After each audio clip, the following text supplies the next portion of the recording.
나에게 노래란 꿈이다. 가장 나를 나답고 자유롭게 하는 것.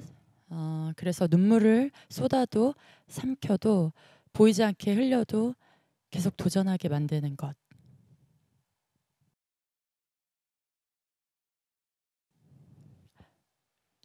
여러분, 눈물을 흘리고 싶으신 분 혹시 계신가요? 계신가요? 랜선이라 보이진 않지만 아무도 눈물을 흘리고 싶으신 분은 안 계실 겁니다. 눈물은 슬픔의 상징이니까요. 근데 여러분, 눈물 정말 흘리면 안 되는 걸까요? 눈물 보이는 건 많이 부끄러운 일일까요? 안녕하세요. 저는 걸그룹 스피카 출신, 현재는 솔로로 활동 중인 데뷔 9년차 가수 김보형입니다. 반갑습니다. 저는 굉장히 내성적인 사람인데요. 어렸을 때는요, 학교에서 손 한 번 들어서 발표 한 번을 못했어요. 그런 사람이 어떻게 가수가 됐을까 궁금하시죠? 얼마나 고군분투했겠습니까? 저는 오늘 여러분 앞에 이렇게 서기까지 저를 성장시킨 제 인생 커다란 3가지 눈물에 대해서 나눠볼까 합니다. 저는요, 음악 듣는 걸 너무너무 좋아했어요. 공부는요, 진짜 하기 싫었습니다. 그런데 중학교 3학년 때 만나게 된 음악 선생님께서 보영아, 너 노래에 엄청난 소질이 있구나. 넌 노래하는 사람이 되면 되겠다. 라고 하시는 거예요. 노래하는 사람? 그래, 노래하는 사람이 되면 되겠다. 저는 꿈을 꾸기 시작했어요. 그래서 실용음악과가 있는 서서울생활과학고등학교에 진학을 했고 공부에 뜻이 없던 제가 고등학교에 진학해서는 열심히 공부하고 또 열심히 연습했습니다. 그래서 원하던 동덕여대 실용음악과 08학번에 입학을 해서 새내기 생활에 적응을 하고 있었습니다. 그때 학원 선생님께서 YG에서 여자 빅뱅을 뽑는다는 거예요.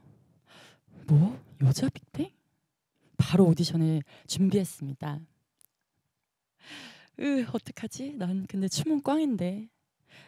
춤은 안 돼. 근데 또 노래 하나만 가지고는 부족하다고 생각했어요. 그래서 전략을 짰습니다.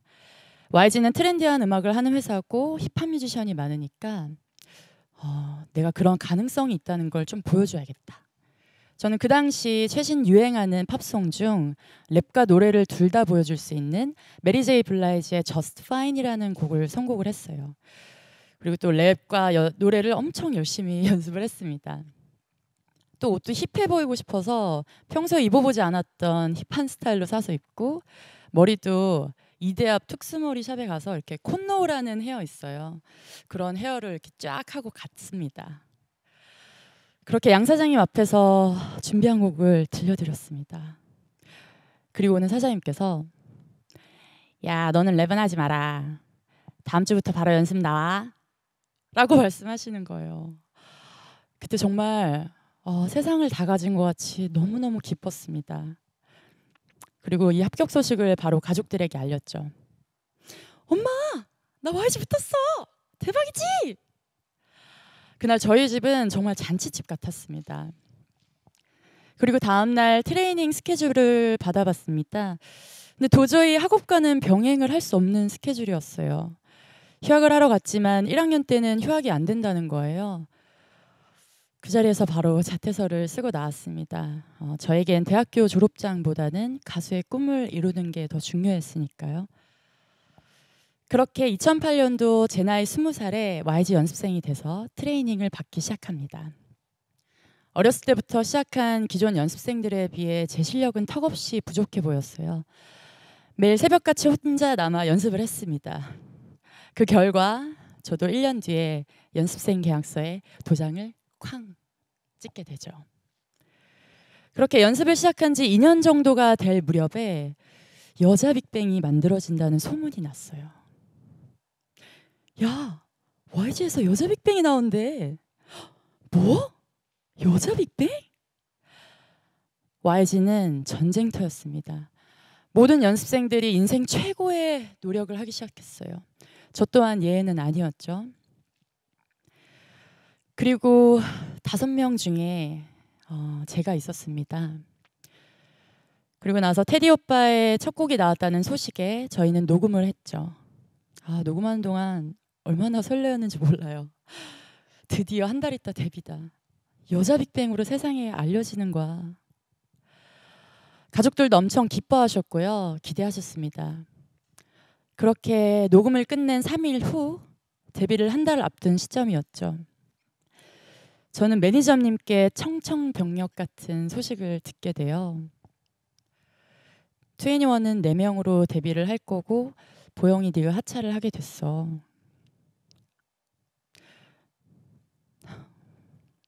네? 제가 하차를 하게 됐다고요? 여자 빅뱅은 5명이어야 하지 않나요? 저는 받아들여지지가 않았습니다. 매니저 언니가 마치 저한테 거짓말하는 것 같았어요.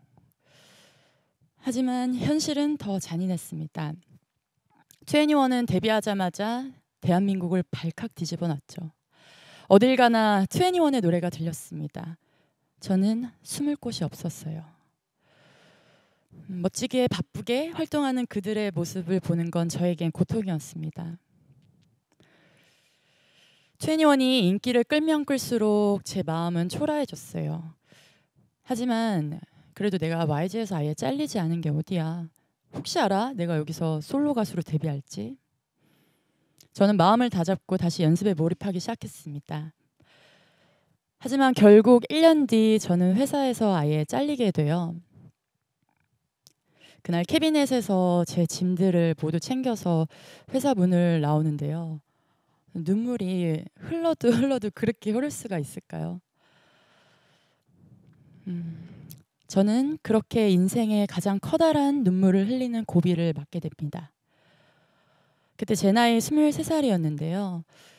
아이돌로 데뷔하기에는 이미 나이가 많다고 생각했어요. 가수로 데뷔를 하지 못하면 어떡하지? 불확실해진 미래에 불안하고 막막했습니다. 그런데 더 걱정은요. 이따 가족들에게 가서 뭐라고 말씀드려야 되지? 2NE1 탈락 때도 상심이 크셨는데 이번엔 아예 잘려버렸으니 진짜 큰일이다. 집에 갈 수가 없었습니다. 동네를 배회하고 또 배회했어요. 결국 저는 말씀을 드리지 못했고요. 다음 날 여느 때와 다름없이 씩씩하게 나 연습 다녀올게 하고 집을 나왔습니다. 갈 데가 없어서 놀이터에서 한참을 앉아 있는데 눈물이 하염없이 흐르는 거예요. 그리고 이런 생각이 드는 거죠. 김보영, 너 가수 데뷔 안 할 거야? 너 여기서 이렇게 울고만 있을래? 아니, 나 가수 데뷔해야지. 난 반드시 노래하는 사람이 될 거야. 제 처지를 비관만 하고 있을 수는 없었습니다. 저는 바로 PC방으로 갔어요. 모든 기획사의 오디션 정보를 샅샅이 뒤졌습니다. 그리고 이력서를 썼어요. 그러는 와중에 감사하게도 YG 쪽에서 연락이 왔어요. 이효리가 소속되어 있는 소속사에서 여자 가수를 찾는다더라. 너 거기 가보면 좋을 것 같아. 이효리? 내가 핑클에서 제일 좋아했던 효리 언니? 저는 바로 소속사로 갔죠. 그리고 감사하게도 저는 뽑혔어요. 그렇게 스피카의 멤버로 당당하게 활동을 시작합니다.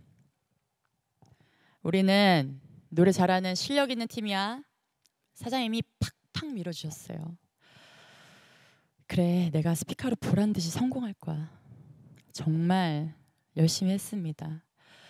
근데 저희는요, 노래도 다 잘하고 실력도 좋고 사이도 좋은데요. 뭔가 대중들한테 어필하기에는 한 발짝이 부족한 느낌이었나 봐요. 그 당시 음악 외에도 뭐 아이돌 육상대회, 뷰티 프로그램, 뭐 드라마, 영화 등 다양한 분야에서 두각을 드러내는 팔방미인 같은 팀들이 많았고 가수가 노래만 잘해서는 살아남기 힘든 그런 분위기였습니다. 5장의 앨범을 내는 동안 기대만큼 부응하지 못하고 있던 그때 혜성처럼 효리 언니가 짠 하고 나타나서 저희의 프로듀싱을 맡아주시기로 합니다. 온스타일에서 성장 다큐 이효리 엑스언니가 기획되면서 저희는 다른 물살을 탔어요. 그때 언니가 저희 기죽지 말라고 정말 해주실 수 있었던 건 다 해주셨던 것 같아요. 또 언니와 함께 일하면서 정말 배우는 게 많았습니다. 역시 프로는 달랐어요.